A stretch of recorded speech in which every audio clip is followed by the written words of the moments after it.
So we will start the episode. Unless there's anything you guys want to say to me privately. If you have any, if there's any beef. I never liked your comedy. That's fine. Okay. Mm-hmm. Oh. Yeah. That's Ditto. fine. Ditto. It was all the way for me to get close to dead.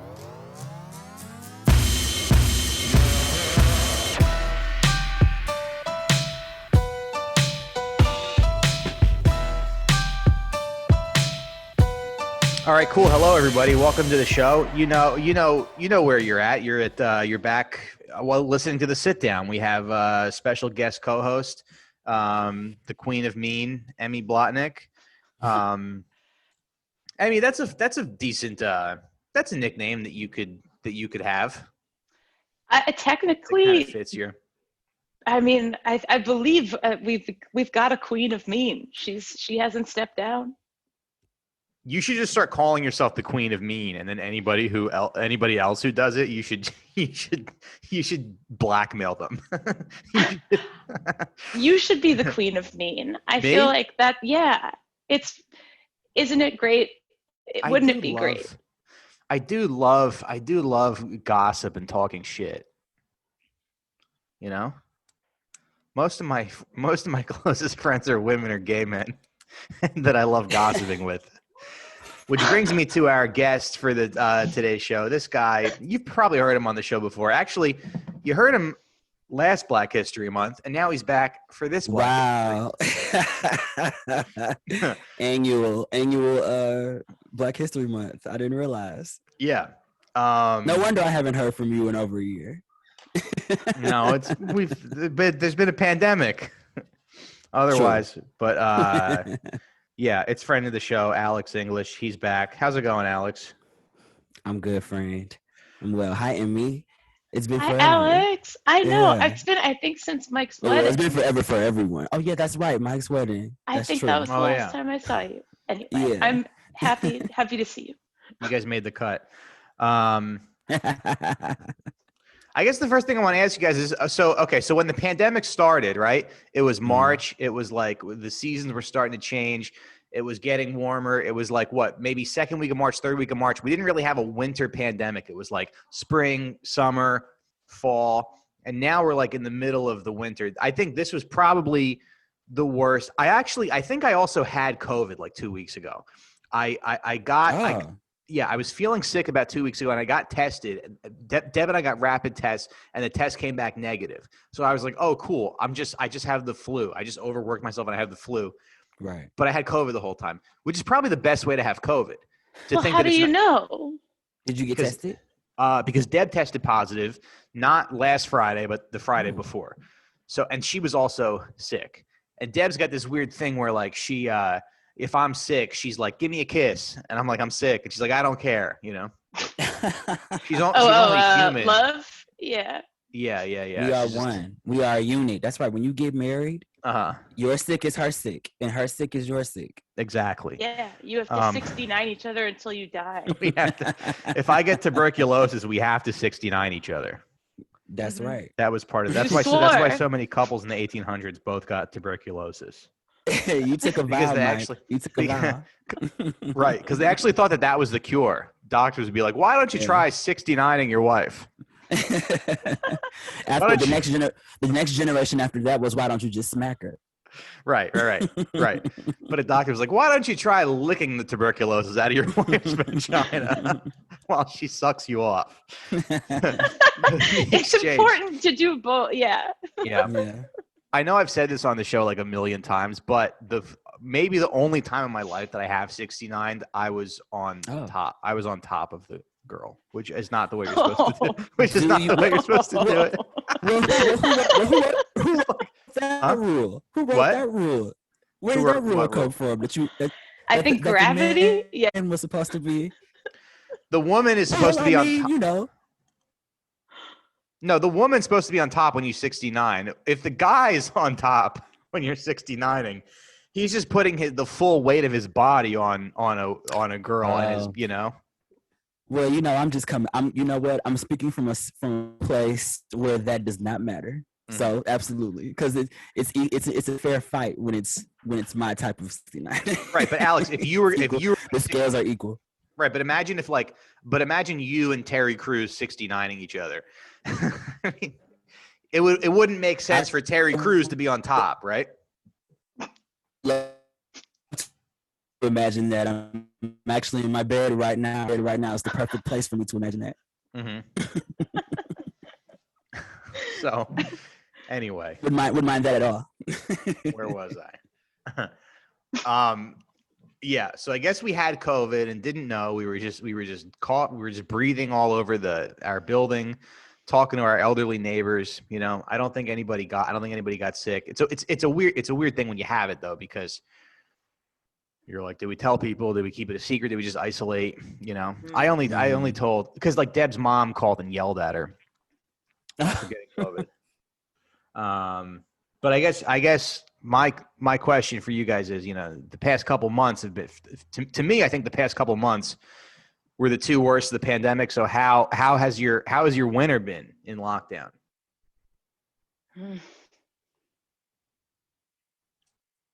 Sleeping. It's been a lot of sleeping. I'm trying not to sleep in as much, but it just becomes harder. I think once the routine has set in that I'm not going anywhere, you know, like we're not going anywhere. I'm not going anywhere. Mm-hmm. So I have like a to-do list, and I'll check one thing off and feel good about it. And that one thing will be like loading the dishwasher. Yeah. So it's like, okay, I did something. It didn't progress my life forward, but I did something. Right. You just have to take steps to not descend into like living in filth and exactly. Just living in a complete pigsty. Do you have any, I mean, I kind of ask everybody this. Do you have any hobbies? Are you finding joy anywhere? Are you, you know?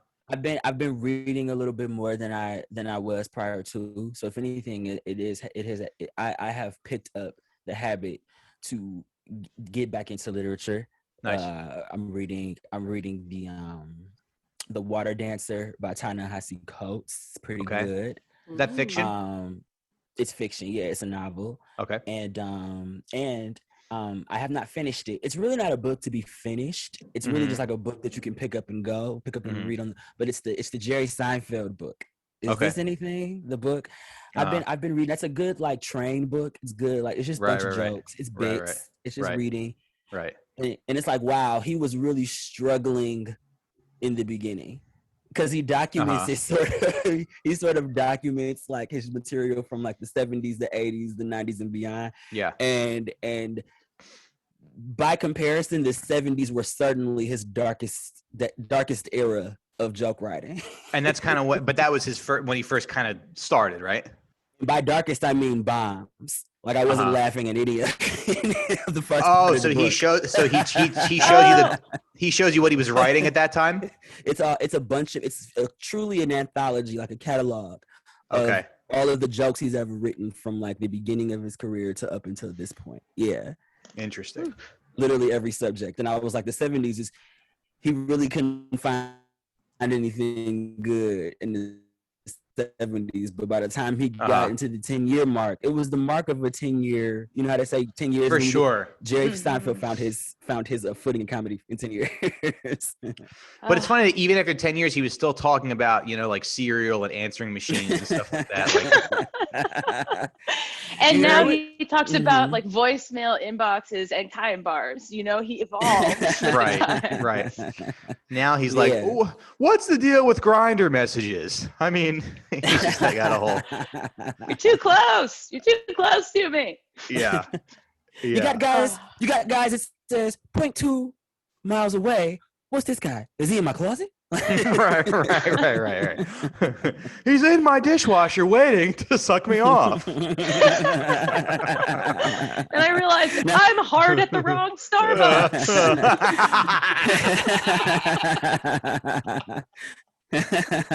This is embarrassing. Now I'm in the Starbucks bathroom with my cock out. And he's at Dunkin' Donuts. Those are those 10-year observations that you work your way up to. Perfectly crafted. Well, I know it's really it's really funny. Like when you because you hear this kind of trope that comics are supposed to be like social commentators, and hey, maybe you don't have stuff to say now, but the longer you're in it and the more you experience the world and stuff, you'll have more. Because I kind of feel that way about whatever it is that I'm doing. I like definitely feel more insightful than I was 10 years ago or whatever. But it's funny that's where he didn't really leave that arena, which is kind of cool. Because I imagine he's just writing in the 70s, he's probably writing jokes about, dishwashers or whatever. But then he kind of figured it out because all the stuff. Well, he also prides himself on repeating his material live. Yeah. So someone like, he said on his own show that, if you got a good thing, just kind of keep it going. And it's true because you go to, 2 years ago or so, you'll go to Gotham and he'll drop in and he'll do 10 of his most familiar minutes and the crowd is just eating him up. So I was like, well, there's some truth to what he says. Right. He's like, when your girlfriend gets detention and you got to wait at the school for her to come out. You're staying for an extra 2 hours. You ever had Kesha try to come up and give you a hug and you're like, yeah. Waiting for Jerry's girlfriend to get out of class. That's when George. I guess what would George be doing while he's waiting for Jerry's girlfriend to get out of class? Wait, did Seinfeld get Super Bowl commercials? Yeah. Did Seinfeld get divorced? Is he divorced? What about Jason Alexander? No, Seinfeld. Did he get divorced? Oh, yes. He's married to someone else. Didn't he marry the teenager? I don't know. No. Didn't he marry? Why does that sound like the title of a mystery? A mystery book. Did he? No, I don't have his Wikipedia handy ready to roll. I kind of have a general overview of the arc of his life.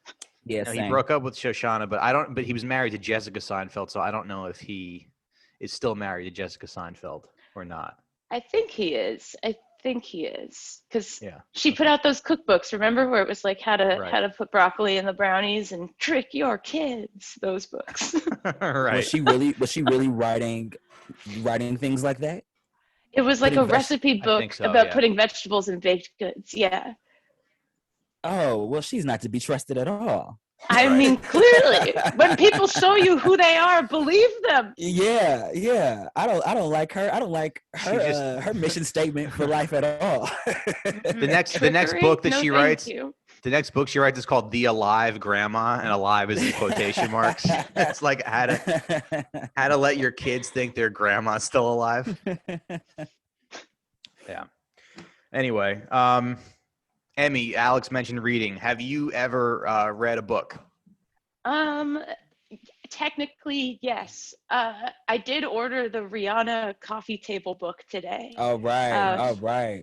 And it's supposedly really big. It's like there's a little sale on them, and I had been like, oh, I'll do that. And then I saw the picture of it, and it's like it is fucking mad. Like the book the Statue of Liberty holds. It's exciting. 500 pictures of Rihanna. That's what I'm reading. It's just pictures of Rihanna? I think it is just pictures, as far as I know. I wish she would write a book, but can't have everything. I just want to say on behalf of the Black community, thank you for putting your dollars into Black business. During Black History Month, no less. That is. It's a calculated decision. I read one book a year. You've done far more than what so many others in the world are doing currently. Putting money in the pocket of Rihanna. Ooh, boy, I'm up here on my high horse right now. Ooh, all right, feels good to be up here. Yeah, right. It's rightfully deserved. You gotta respect stuff like that, though, because sometimes I see Janelle James post about how like people just send her money. Like, I mean, that's kind of cool. Yeah, it's really, guys, it's really good to be Black right now. It's good to be Black if you have a horde of white guilt around you. Right. I'll say if you you came to the wrong podcast, buddy, because Emmy Blotnick feels no guilt about her whiteness. I don't associate with those people. Listen, I've been telling Emmy Black says people, all the time, why do they? Yeah. I've been preaching my gospel of listen. It can be a little bit much, but Black people, if you really want to like live comfortably in this country, you gotta surround yourself with white guilt. You do, Sure. because You want to plug your let the white friend pay for the meal. You know, that's what I'm all about. I'm not gonna get my reparations anyway. Let them do it. Do you want to plug your Venmo real quick? No, absolutely not. Plug it. Why not? No, send you money. no. People, these fucking pay Selfish. pigs who listen to the show will send you money. People are struggling. I do not want to exploit people. Right. See, Oh, okay, I'm a good person. I'm a very good person. Right. Because you're doing okay. Yeah. I'm blessed. I'm a blessed individual. I would never take advantage. But I mean, you know, I'm not hard to find on Venmo. So if you find yourself scrolling. Am I correct that it's Alex and in the three is an E and the rest is I'm just trying to lead you I'll let Emmy, you're on the money. So I'll just let you, no pun intended, but you're on the money. I'll let you go ahead and say that on my behalf. See, another point for you, Emmy, of being an ally. Mike was gonna let my Venmo die in the shadows. No. Emmy just sent me a text. She said, "Oh, I found Alex's Venmo. It's Emmy Blotnick Whitefish." That's right. I'm actually a Jewish money lender, and I have okay. No, it's so. Oh, I read a fucking. Did you read that thing in the New Republic about the stand people? It was like a big long comedy. Somebody just sent it to me today, and I wish that we all read it, but I didn't. I skimmed it, and I did read it. You read the whole thing? Oh. I did read it. I read the whole thing as well. Yeah, I literally just read it like about 2 hours ago. Yeah, I ended up in the message board of like super anti-Semitic memes, and I hate that some of those make me laugh. Anyway. What do you mean? They made memes out of you? Not out of me. It's like the whole it's an interesting story. It's that guy. Do you know Seth Simons? He's of like a comedy muckraker type, and he's been just doing the Lord's work. Yes, someone has to do it. Yeah. This industry's crawling with creeps, and so he has been covering this beat for a while of this beef with the stand owners that is more intense than I realized. It's dark. It's pretty dark. It's very layered. I'll say it has layers that even I. With as much as I know, or I've the hearsay rather that I've been exposed to about this whole perpetual subgroup of, and I wouldn't even call them a subgroup. I mean, I'm like, yeah, this is a sector of comedy that I haven't necessarily been a part of, but I have I feel like we do have a closeness to it because of the people that were named and that were associated to it. But I feel like the naming of certain individuals is truly just to like there are people's names in there who I think are innocent. You know what I mean? Who haven't really done anything. Well, it's weird. It's weird to put by proxy they'll be labeled alt-right comedy. Right. I mean, it's weird to put Jay Ogerson and Gavin McInnes in the same article and sort of compare the two because, Gavin's someone who's just has never really been funny and is always just, is always trying. And somebody like Jay is legit, whatever you want to say about him. I mean, the guy is legitimately funny and quick and smart. And, and he's been a comic for a very long time. Been a very, and just also a very decent guy, in my experience.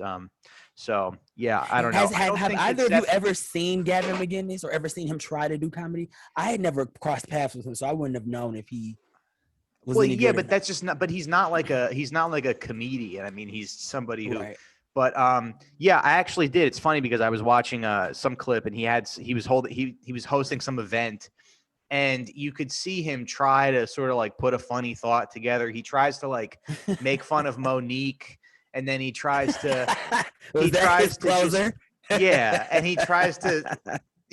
to just say he's saying tranny, but not in a way that's interesting or funny. And the reaction of everybody, because laughing at something is a very, it's a very involuntary reaction. You don't really choose to laugh or not. And it's the best laugher. Yeah, and you kind of get the sense that like the guys that are there, they're there because they're like, oh, this is supposed to be fun. This is supposed to be like transgressive and edgy and whatever, but they're not really even enjoying themselves. Yeah, You know? like he'll like do crowd work with some. You're saying like he'll do crowd work with somebody, and he'll point a guy out and be like, "Hey, doesn't he look gay?" And the whole audience is dying at the word gay. But they're not. Yeah, but they're not dying. He's just like, hey, you know when you're like having sex with a tranny, and then the guys are like, yeah, this is cool. Oh, can't say that nowadays. But they're not even like enjoying themselves. Also, they're full on admitting that they have slept with trans women. So it's like, where are you really in this conversation? Do you even know who you are? No, but Gavin's trying to be like, edgy and stuff, but it's just not. I don't know, it's just not like I know what a bomb looks like. The bit's just kind of falling flat. That's you're bombing. Yeah. So it's not that the crowd is like uptight or like can't take it or whatever. Right. It's usually just the shit is bad. It's bad. Yeah, it's bad. Whereas someone like Anthony Cumia is legitimately hilarious and just a very genuinely funny guy who has some. All right, I thought that was gonna respond better. Emmy, who is your favorite right leaning comedian? If you had to pick just one. Oh, that's tough. Part of me wants to name names and be a real nasty bitch right now, but I think I'll say maybe Bill Burr is the best of the sort of right-leaning folks. Yeah, because I didn't even know he identified as right-leaning. I didn't even know that. He is, right? You can kind of hear it. You can hear it. Yeah. But he's not really. But I guess he doesn't like toe the line of like traditional, liberal thought. I'll say who I know for certain, and this might blow both of your wigs back. My favorite right leaning, not even right leaning. My favorite conservative comedian Nick is Cheryl Underwood. Oh yeah. Cheryl Underwood is a Republican. She's a registered Republican. Is she really? Yes. And I guess she's more like culturally conservative. Well, yeah. I I don't know about culturally. No. I don't know. I truly can't. Because when I was the doorman at Caroline's, she was there for a weekend and she was like just so nice to me. She was so nice and cool and friendly. She's as sweet as pie, but but behind closed doors, she's like lock her up. Yeah.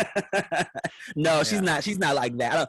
I think she's one of those conservative Black people who are like, they want equal and balanced justice for everyone. Yeah. She wants Black people to be heard in the conservative space because that is a dominant.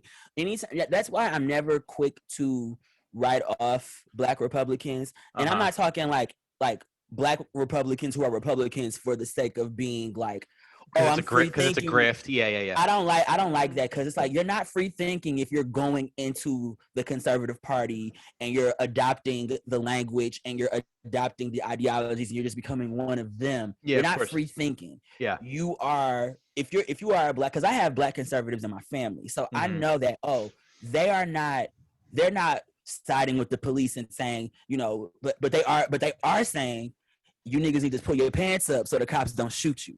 Right. That's the difference where it's like, culturally, I'm sure Underwood is like, Black people need to present themselves in a certain way to move in this country, to move forward in this country. Right. But at the same time, they still shooting us whether our pants are your pants are pulled up or not. Yeah. So, that kind of. That's what I've heard. Shoots a hole in that logic. Yeah.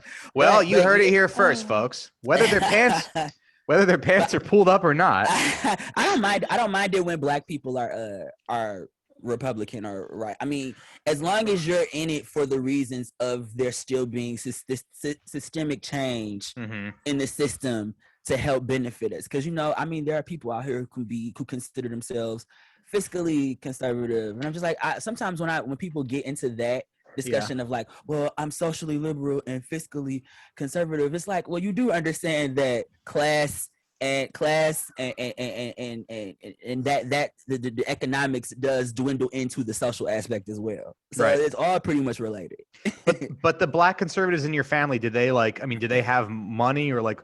I mean, what do they do? They there's a range of that, honestly, because I mean there's just as many conservative there are conservative lower class quote unquote poor African Americans in this country, just like there are white ones of that class. But there are also middle class and upper middle class African Americans who lean to the right as well. So there is a range, and they're all in the Midwest. Yeah, they go to church on Sunday and Wednesday and Saturday and Sunday. Right. Annie, what about the black conservatives in your family? Are they what do they do for work? Do they have podcasts? I don't think so. I hope they don't know anything about podcasts. That is my hope. But I don't know. Yeah, they're difficult. Do they know anything about you, Emmy, is the question. Your black relatives. I mean, they won't claim me as their relative, but I keep showing up to the cookouts and stuff. I mean, they can call the cops on me. I love you for saying the cookout. I love that you are like, I'm there. I've been invited by proxy.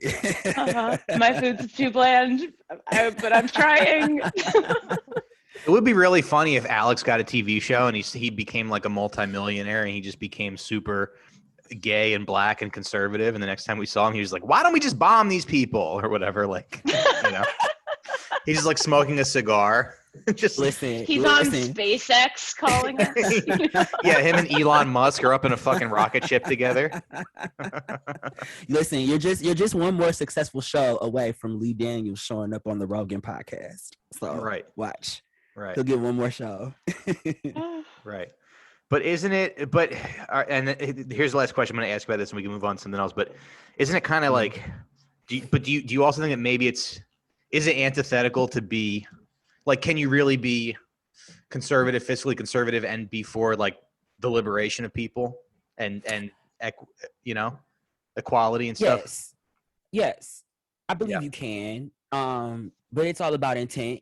Like what I said before, it's like if you tell me, and I can only take your word for it if you tell me this, if you tell me that you go into your political beliefs or your political agenda or aspirations or your affiliations with the goal of helping Black people gain equity in this country, as well as others, because Black people aren't the only ones here. We need everybody. I'm always here for Black people, that just want to get into. We want to be at the table where, because I mean, it's unrealistic to think that we will never have another Republican president.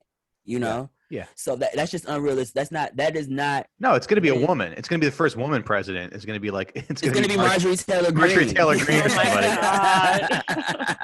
She's going to be the first woman president. I'm telling y'all, she is going to sweep the nation. It's only the beginning for her. The jokes about this fucking terrify me because it feels way too real. We've already experienced the worst. Playing the game. Yeah. Yeah. What a nightmare. Hey, you can't stop the truth, right, guys? There's a big old truth train coming to Washington, and it's really crazy how like she's the conductor. Trump really, or she's the caboose, if you guys. Trump really. It's crazy how he's like the boulder that you lift up, and there's just a bunch of cockroaches and other insects that crawl out, because it's like literally he's gone, but like the remnants of his time there, and we're feeling and seeing and firsthand, we're like facing the consequences of what he has done. Yeah, he didn't keep up the interior. And it's fucking disgusting.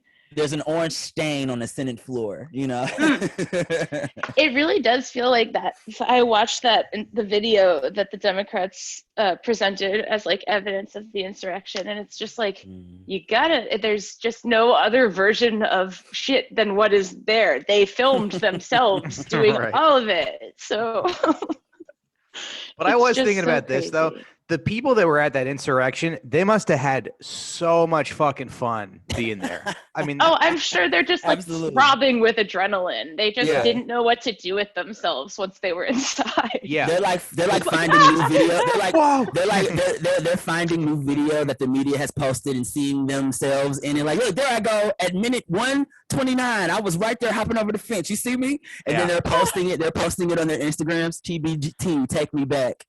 Yeah. Well, it's just funny because I went to a BLM protest over the summer, I think in May or something, and it really does it really feels cool to be a part of something with a bunch of people who you agree with, and you kind of think you're there doing something good, which is, in that case, to protest police brutality.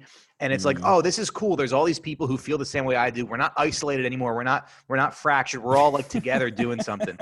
And I just imagine, like, I mean, I've always been pretty outspoken about. I mean, I'm a big Bernie guy, So just imagine like getting to hear Bernie Sanders speak, and he's just like, and then we're gonna storm the Capitol. And if you see Nancy Pelosi, shoot her in the fucking head, will you? I would just be like, yes, we will. But we have to travel. But we have to travel from the Brooklyn Bridge because that's where everybody is. Yeah. We have to walk from the Brooklyn Bridge to Washington D.C. So we'll make back a to the Capitol stop at after a the week. Flame Yeah. Diner. It's just a caravan of podcasters.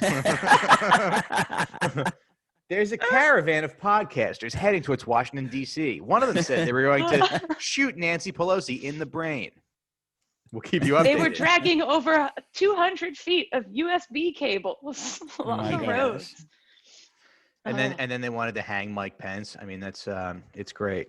Well, that was the best part of their protest. Yeah. Building a noose. You brought the gallows. Someone did a set piece. Oh my God. Out of everything they said, out of everything that those insurrectionists said, hang Mike Pence was the least of my problems. No, it would have been really funny if they did that. But it does kind of make you think that, like, it makes you nervous. Like, what if they did catch, what if they caught Adam Schiff or somebody? Some of and they them caught wanted that to happen. They wanted that to happen. Yeah. Yeah. Imagine if they got the final boss, Nancy Pelosi, and just what would they have done with her? What the hell would they have done with her? I don't know. It's just kind of crazy though, because when I first watched, as I was watching all of that go down, I was kind of like, this is the difference between the way like Black people protest and like mindless these idiots, because it's we go to protest. You're held to such a higher standard. Well, it's not even about the standard we're held to. It's like we go there, and if we got, first of all, we would never get that close because we would all have been fucking taken out in seconds. We know, but, Alex. I know. I don't know what you want me to do about that. You would have been shot. No, beyond that, the insurrectionists are the cops, and the cops are the insurrectionists. What are you gonna do? What are you gonna do? It's crazy though, because like you'll find yourself being on the side of police the second you see, like when they shot the white woman, I was like, well, you just won. Just won. Do it again. Yeah. Right. Do it again. Get How the many numbers up rules? even. Yeah. Exactly. But you know what? I'm not saying it's funny that she got shot. I'm saying it, but it is funny that like she broke a window and then somebody had a gun pointed at her and she tried to climb through the window. Well, it's the audacity, thinking that nothing would happen to her. Nothing would happen. But you know what? My point was that like when we protest, we actually have a purpose. We actually have like a point, and it's built in something. It's rooted in something, and we don't like. It only really ever gets violent. History has proven that it only ever even really gets violent when they start fucking with us. Right. But it only gets violent when Malcolm X is involved. Am I right, folks? These fools storm inside and just jump on tables and take pictures. Yeah. They're not knocking on doors to say, I want answers. They're not like goal demanding a conversation. They're trying to be violent and invoke fear. So it's like you cannot compare the two. And they constantly try to. Right. They do. Yeah. They like to be like, look at how much violence there was at Black Lives Matter protests. And it's like, yeah, those were the same people that were storming the Capitol that did all that shit. Yeah, those are the people who were protecting you. The police were egging that violence on. It's so crazy. But they won't see that though. Yes, you're violent in both places. We understand. Yeah. Yeah. And then you find out that these people like work at Denny's and fucking and then your mailman. I mean, their neighbors they were like snitching on them the next day. It's crazy. You're like, that lady sold me my condo in Florida. It's almost like white people don't know or understand other white people. Y'all are snitches. So you didn't think that your closest family and friends were gonna tell on you? Black people know that white people be telling on people. Now, if this was black people doing that, I'm not calling the FBI tip line on my cousin. On your cousin, if he storms the Capitol. No. Right. But white people, for some reason, white people have some illusion that they can't even they can't succumb to the evils of their own. Yeah. Yeah. I think we have some warped sense that we are all too individual to be a monolith. No, and y'all be telling on people in a heartbeat. Yeah. Very much so go get the manager energy the fact that so many of them got arrested so fast just from like the FBI saying, if you know this person, and Karen was like, yes, I do. Yeah, Karen's they're Karening on each other. That's Karening for good. Yeah. Did you see somebody wrote an article that was like Karen jokes aren't funny anymore? And her name was like Karen Green or something. Oh, that's too funny. Yeah. That's one of the best Karen jokes. Yeah, Karen, tell that to Jamal. Yeah. Right. I want to say Italians don't snitch, but as soon as shit hits the fan, I think we really do. We were always snitching on each other. I mean, at the end of the day, every man for himself or whatever. Isn't that that's not what they say. No. I don't know what they say. Do you think about what would happen if you turn on if you were looking at social media or the news or whatever and you saw like your mother at the insurrection? I mean, she's told me that she goes to Zumba classes with no mask on in Florida. So it's not more dangerous in terms of COVID stuff, but I don't know. I feel like if my mom climbed up a window, I hope they'd at least be like, good work, old broad. But just to be like, you're fit, and then whatever. Not saying what do you think she was taking Zumba classes for? She was trying to get that cardio. Exactly. Yeah, that's a militia workout for women. That's right. So. Zumba is a alt-right stomping ground, and I'm saying that today on the record. We'll never know how deep the conspiracy went. Sources say that some women were taking Zumba classes months before the insurrection. Mike does an ad for Zumba after this. Hey, how you doing? Have you ever wanted to storm? You want to avenge the Capitol death Wall? of Ashley Babbitt? That was a beautiful queen who was taken too early. And her pool cleaning business remains left in the midst of chaos. I'll tell you what I feel bad about, right? It's like five people died at that insurrection. There was Ashley Babbitt, and then there was the other guy who I guess tasered himself in the balls. I mean, that was the rumor, but then Snopes debunked that, which I don't know. But I mean, story got around pretty fast. I don't know how. Yeah. But two kind of heavy set white guys died at the insurrection I would guess of heart attacks. But I'll tell you what is kind of sad is that all these people had dogs, and just the fact that knowing how my dog, no matter what kind of person you are, your dog still loves you. Yeah. So I don't know. I do. It's more a comment on dogs, I feel, than on these guys' lovability. But. No, but what I'm saying is, please pour one out for Ashley Babbitt's dog. Oh. Who is missing his mom? Who is missing his paw rent right now? Paw rent. You know, being fed like fucking beer in a dog dish. You know for a fact that dog was You know for a fact that dog was being starved of water.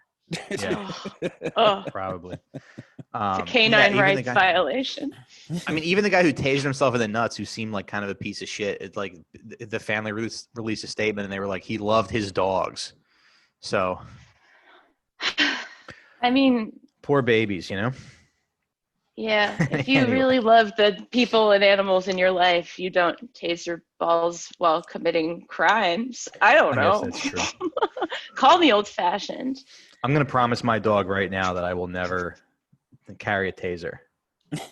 I just imagine that he like before he left for the Capitol, he like had a speech with his dog, like a sit down. He was like, "Look, buddy, if I don't make it back here, you're the man of the house now." Yeah. I died in the name Going of to save freedom. them. Yeah. You see that gun over there? You grab that gun, you fucking put it in your mouth, and you meet me upstairs. You meet me up there.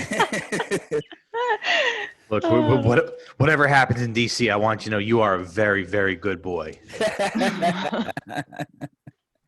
But it's funny because I think there's times in there's just times in life where like you think about the Black experience in this country. You see these little windows to what people deal with. I think Emmy and I were talking about this last week on the show, but it's like if you're into history, all of American history is just exploiting and like being terrible to Black people. And it's like it starts with slavery's over, and then it goes to Reconstruction, then it goes to Jim Crow, and then it goes to mass incarceration or whatever else is happening right now. And do you remember that there's a news story? I wish I sent you guys this, but I didn't. But there's a news story where there was a Popeyes that like they were doing a special, and they like ran out of chicken. They were offering like a 3-piece, or they were offering like an 8-piece chicken for like $7.99 or something, and they ran out of chicken. And they show people going through the drive-through, and they're really upset. It's a bunch of Black people going through the drive-through, and they're like really upset. And it's just you should look up that video. I'm going to play it. I'm going to play it at the end of the episode because it really is indicative of how we treat Black people in this country, but also how do you know the video I'm talking about? No. What are you speaking of? What is the video of what people just going and ordering food from Popeye? Yeah. And then finding out that they don't have food at Popeye. That they don't have the food. The Popeyes is closed because they ran out of chicken. Well, so that is very abusive to Black people. It's very abusive. To run out of chicken at a Popeyes is very violent. That's violence. Okay. And I know that firsthand as someone who has been told that we are out of chicken, sir. I have, it's not a pretty sight when we don't get what we want. Okay, thank you. You're saying that, not me. Not you. You were waiting. You heard it here first from Alex English.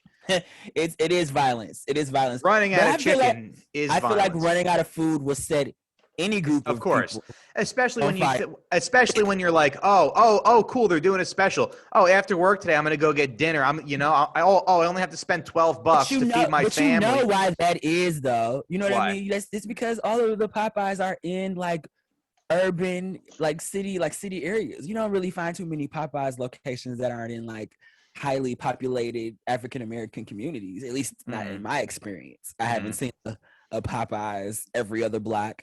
You only really catch that in places where there's a lot of Black people. I guess. Or I could be wrong. I don't know. I guess you're right. I mean, yeah, even like white trash neighborhoods, there's not a ton of. I guess they are more in urban areas. I can't say for sure, but I feel like areas that are like labeled white trash. I mean, because like 8 Mile, what's over there? White Castle, I guess is the place I would associate that with. Right, but right. I'm not. That's really just truly where I'm from. Well, Popeyes is a little more dignified than White Castle. Truly. What's the other? What about KFC? I feel like are they rivals, Popeyes and KFC? I mean, you could say. Think so. I do remember there was a time period where Oprah was giving away KFC. Mm-hmm. I was in college. It was my sophomore year, and KFC had just come out with their grilled chicken. And they said the best way that we can reach people is through Oprah. So Oprah did a promotion where if you grilled chicken. You printed off a coupon and you got a free grilled chicken sandwich the week of its debut. Well, of course, me being the hustler that I was in college, I just printed off a bunch of the coupons and sold them to my campus. So I stole money from Oprah, which I'm proud to say. I made money off of a Oprah. True Robin Hood. Well, that's so funny because you thought GameStop was something. Well, you know that Oprah did that. She was like, I'm really making a difference.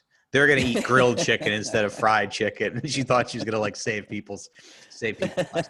I never really want grilled chicken even when it's presented to me. It's really? Not, yeah. I mean, it's fine. I only choose it when I think I'm being like healthy. Good. Yeah. And it's like, it's always dry. I would agree. Since the three of us are kind of on the same level there, I would assume that that's a consensus amongst a lot of people, that you just eat it to make yourself feel like, look at me. Yeah, lean protein, conscious. fucking. Right. My body is my temple. Yeah. Because you could do like grilled chicken, avocado, maybe lettuce and tomato, and that's like better than It's eating, like, so a fried California. Immediately, Yeah. you're like, ooh, it's a California sandwich. I'm stuck in the 90s, but Yeah. It's not the type of meal you look forward to, though. But just the last thing I want to say about the Popeyes thing is that it's like a news story, and there's one lady who's actually like opening her car door and like yelling at the drive-thru, even though it's just she's yelling at a recording, but. That car door is a different color from the rest of the car. Right. Wow. Way to sell out your own people, Alex. But it's just funny because the news is interviewing the people go into the thing, and it's like historically black people just get lied to all the time, like lied to and fucked over. And I don't know why you keep trusting us. Like when I worked in sales, I did door-to-door cold calling. And there was nothing better than going to we would sign people up for free estimates, and going to an affluent, like black suburb people would always they would really like take the free estimates a lot. I don't know what it was. I don't know why you keep trusting us, but you keep trusting us and we keep lying to you, you know? You're not telling a lie, Mike. Two of the biggest institutions in this country that consistently lie to us are the government and Popeyes. You're not wrong. You're absolutely right about that. You're on the money, frame. And you just keep falling for it, and we just keep falling for it. We keep pulling up to that drive-through, asking for help, asking for assistance, and y'all keep telling us we're out of chicken. Someday Alex is gonna have like adopted kids from Zimbabwe, and he's gonna be like, there's two things you can trust: the government and Popeyes. And they're gonna be like, you lied to me, Dad. And he's like, I know. I don't know why I keep trusting them, but anyway. But the sauce, it's so good. Yeah. But we'll go to Chick-fil-A. Don't worry. Oh yeah, they're great. They're great. They love me. At least they love the black part of me, you know. Right. Right. But as they're interviewing people coming in and out of the drive-thru, you kind of see that there's a bunch of people who've been lied to, but they still like maintain their dignity, you know? It's still the being misled by Popeyes, which I guess happens all the time. It's still, you can tell that the people who are coming through the drive-thru, they're disappointed, but it doesn't like completely break their spirits. You know, there's a guy who's coming in with like a work shirt and he's like, oh, that's a shame because I'm sure hungry. And then there's another like older guy and he's on his phone. He's like, I'm calling the customer service right now. See if there's another Popeyes around here. Like it doesn't break his spirit, you know? That predicament, Mike, lends itself to the continuously proven statement that black people are not a monolith. You're absolutely right. Some of us are perfectly logical and even tempered, and some of us are batshit fucking insane. Yeah, but whenever a person has a moment like that, whenever a person has a moment where they're like, I'm calling corporate at a Popeyes, something else is going wrong in their life. No, but he's just trying to find another Popeyes. But I guess But I would argue that he definitely needs to talk to somebody about something that has nothing to do with his dinner. Right. But I guess there's always something more. But I guess the point I'm making is like they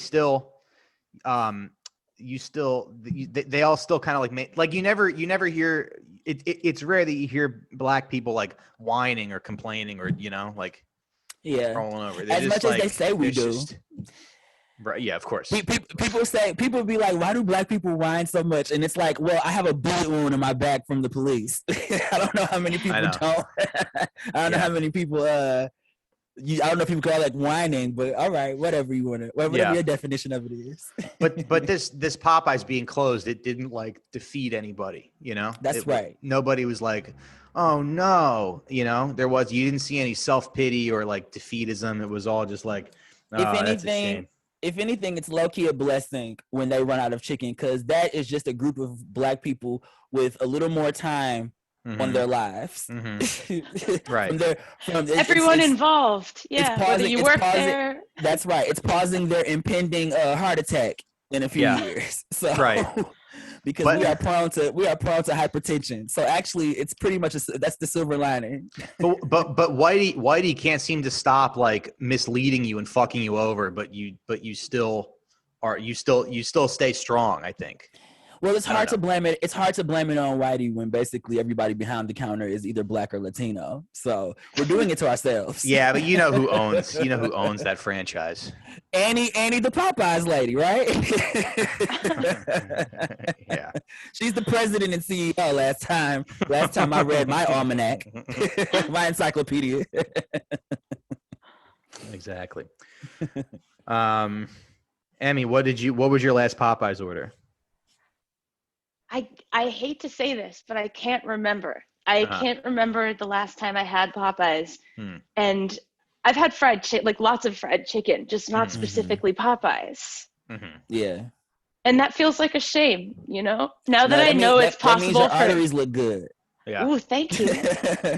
No one's That ever means told that me you'll be at both Alex and my funeral. Oh, wow. Man. Just tell Emmy, just make sure you get up there and tell good jokes, okay? My mother, I will want do my mother my to best. laugh. Yeah. I'll do my very best. Emmy just recycles her jokes from both our funerals. I'm reading the tells the first same- pages of Is This Anything? And I'm like, Yeah. Just tells the same Popeyes jokes. Oh, Okay, boy, that's great. airplane. That's a great idea, actually, Emmy, because my mother's favorite comedian is Jerry Seinfeld. So really? You're right on the money Aw. with that. That's cute. And my mom really likes Jerry Seinfeld too. I feel like he won his way into the hearts of a certain generation. So Yes, he certainly did. He certainly Yeah. did. There's an Oh, old and living boy. color sketch where it's Jim Carrey playing Jerry Seinfeld, and it's like Jerry Seinfeld in the hood, and it's like him and I remember George. that. I remember that. It's great because Jim Carrey's like so committed to playing Jerry Seinfeld. He's like doing faces and stuff. He's like, "Why do they call it the hood?" Back when things were funny. All right, so I want to read you guys this. I found this. You know, I was skimming New York Times today. I was like, what are we going to talk about? And I was like, well, you know, Alex is on the show. It's Black History Month. Should we continue anything that we talked about with Emmy last week? But I found this. I found this in the New York Times. This is from I guess they have a column called The Ethicist. So it's somebody who specializes in ethics. It's someone, wait till you hear this fucking article. I think you guys read it already, but I want it to be a surprise to the listeners. But it's you hear this fucking article. Okay, the magazine's ethicist columnist on choosing. I don't want to give it away. Okay, by Kwame Anthony Appiah. Recently, I was on a FaceTime call with a friend, and I met through social media. I was on a FaceTime call with a friend I met through social media who is in the same profession as I am. Through the pandemic, we've brainstormed and we've been there for each other. So I was shocked when via FaceTime, I was informed that my friend's dog had bitten a few people. And so my friend felt that it was best to put the dog down, but they wanted to do it themselves. They thought that going to the vet and having the vet, quote, hold the dog down will be inhumane. Without even thinking what the answer might be, I said, wait, how did you put your dog down? Silence. And they said, a gun. They admitted to me that they shot their own dog and buried it in a grave they dug. I couldn't believe this. Is this legal? Is this morally okay? To me, it's murder. They're asking for sympathy on social media, saying their loving family dog had to be put down. And I hate that I'm carrying this knowledge that the dog was shot and buried by its, quote, loving owner. What do I do? Name withheld. My first thought was, isn't the New York Times, isn't most of their readership in like metropolitan areas like Boston and San Francisco and like, you know, we don't have the room to shoot our dogs here in New York City. There are no yards. There are no yards for that type of activity. But it's also just not the type of person. I don't know. Maybe I don't know, but I'd like to think that like the dog shooting types are not as inclined to live here. Yeah, that's what I'm thinking. Like, where did they shoot this dog? And also, did they dig the hole first, and then the dog has to see the hole? Like it's, you know, like it's. I have to walk my dog. This is going to be a haunting thing while we walk around in the dark. Right, because he could definitely be under one of these piles of snow still. That's true. Yeah. That's true. Or you just walk into the train and they're on the tracks with the rats. Oh, I just want to know how many people did the dog bite? Because if my dog bit, I don't think my first instinct would be like, we have to kill the dog. Yeah, mean, how many people can one dog bite in a single setting? Or like that's yeah. Eventually, you get tired. You're like, I got it out of my system. I don't need to keep biting everybody. You know, I need to go you back never home. see. It's not like Jackie Chan taking on like a whole room full of guys. Right, The dog's gotta. You just Dog's hire gotta work. somebody. I would love to hear the music, the theme music behind, like when Jackie Chan's playing underneath video of a dog biting individuals one by one. That I need that video in my life. Mike, You just can you hire make it somebody. happen? Make You were what saying happen? you could hire somebody. You just hire somebody from TaskRabbit. Be like, hey, my dog just needs to get something out of his system. Can you come over? He'll bite you. Can you wear one of those big puffy suits? Is there a which begs? Is there a task rabbit for people who don't want to shoot their dogs but need someone to shoot their dog? Oh man. I just don't understand. Like, what's so inhumane about putting your dog on a table and putting a needle in it and letting it, pass away? If you really have to do that, Yeah. What is the problem? What is wrong with that? This is a weird question. I just feel like Sorry. Why don't we go back to talking about fried chicken and it's more money. It's more money. I would say maybe it's more expensive to do that. I think it's more dignified to die without exploding. Personally, that's if I have to choose between getting hit with a bullet in the field versus like laying on a table. And going quietly. They went to the vet, and the vet was like, "Okay, so these are our packages that we offer. What we do offer is, sterilization, and all the medicine is included, and then we also have a pickup service that will take the remains and package the remains for you. That's $4,000." And they were like, "Yeah, I think I'll just shoot him in the woods." Actually, yeah. Is there a gun shop? Is there a gun shop near here that I can pick up a gun? Yeah, it's like moving yourself instead of hiring a company to do it. Yeah. I just do it myself. I think I do this myself. Like, wait, so that's not how this works. No. I'll do it myself. I'll get it done faster. It's fine. No, I have like an old needle lying around. I'll take care of it. Oh boy. Yeah. Well, listen, guys, this was a lot of fun. I think this is one of the more fun episodes we've done in a while. I agree. Are there any final thoughts? Any advice for the list? Free Britney. Free Britney, for sure. Free Britney Spears. For sure. Have you guys seen the documentary? I watched the documentary yesterday. Is it a series? Is it a series or is it a? It's a one-off. It's a one hour. Yeah. How long? 1 hour? It's about an hour, a little bit over an hour. Yeah. I could do that. Yeah. It's easy. It's easy to watch, but it's also hard to watch as well. Yeah. Yes. There's so much about Britney Spears that I like. That you never knew. That I thought I knew. That I actually turns out I didn't really know much. But the fact that nothing should bring white women and black women together more than the fact that Janet Jackson and Britney Spears are around to tell their story. They could really do some damage. I'm surprised that there has not been a diss track made by the two of them. Wait, now that would be so. I'll write that for them. That would be so incredible. I do feel like. Yeah, she is you should watch it just to hear like late night monologue jokes from the era when Britney was like having her mental episode. That like you know how Jay Leno was going in on Monica Lewinsky around the time of that scandal. Yeah. He was doing the same thing with Britney, just the same cheesy, just the same cheesy punchline after punchline. Yeah, it's kind of wild. Yeah, it's aged really badly. Really, really poorly. And it's like she's being held in conservatorship still. And meanwhile, she's made a ton of money doing touring, and she's very obviously of sound mind and can wait, Monica or Britney? Well, certainly Monica Lewinsky has moved on, or at least she desires to. The one thing I love about Monica Lewinsky is that her Twitter bio says something like, "I am the queen of rap verses," or something like that. And I'm like, yeah, hip hop really did involve themselves where we were not involved at all. And Yeah. I mean, even Beyonce used Lewinsky as a just punchline in just like Jay Leno. 2016. Just Jay Leno It being was- like the only difference between Monica Lewinsky and a manatee is manatees come up for air or something like that. Telling like really tasteless jokes. That's pretty much, you're there. You're going to Yeah. love it, Mike. That is exactly where it was. Yeah, but there, free Britney Spears, man. Yeah. She deserves to live free. You know, one would say she's been in quarantine longer than any of us. Mhm. Yeah. You can really see it in her Instagram posts too. I just Yeah. feel like, Uh-huh. anyway, she's 39. She's got kids. Let her have her money. She looks good. Yeah. Not that Yeah. that is indicative of somebody's worth. Okay. So, so the late night shows were just kind of like making fun of her for like, oh, she's going crazy. Yeah, like when she shaved Yeah. her head and she attacked the paparazzi. But I mean, even there's a story even in that night where Yeah. like you're like, oh yeah, there's a reason why she flipped out because these people were dicks to her and she was just trying to see her kids. Sure.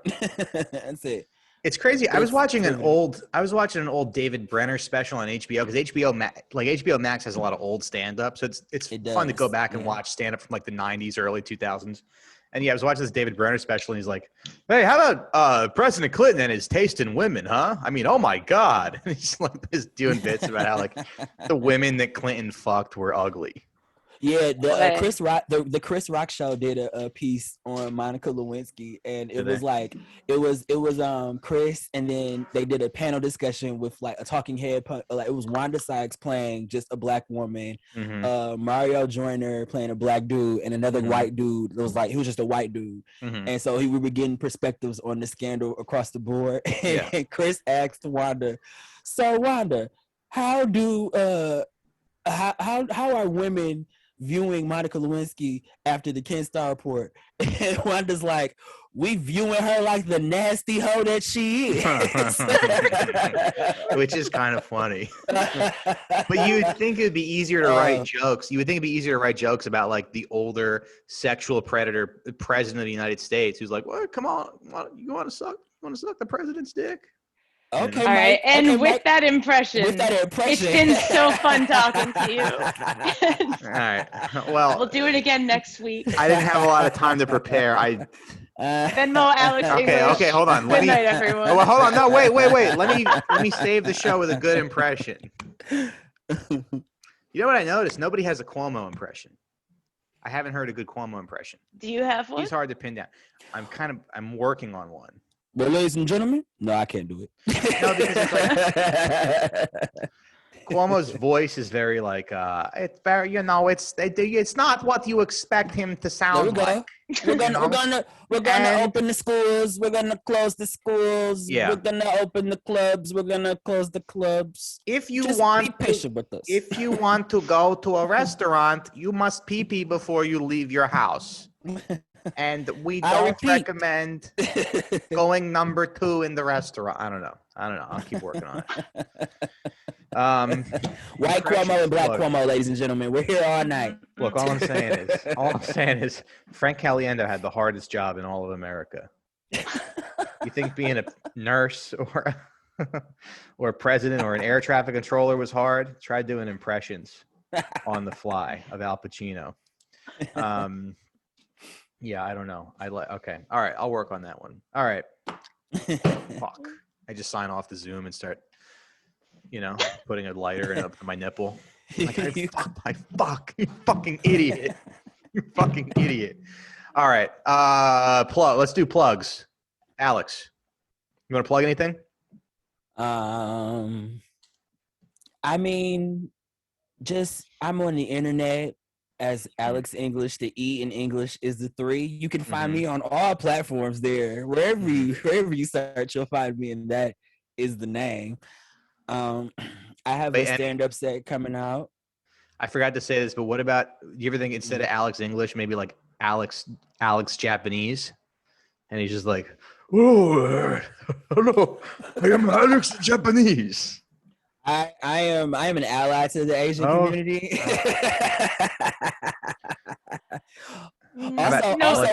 Also, if I try to do an Asian accent, I'll just sound like Russell Simmons.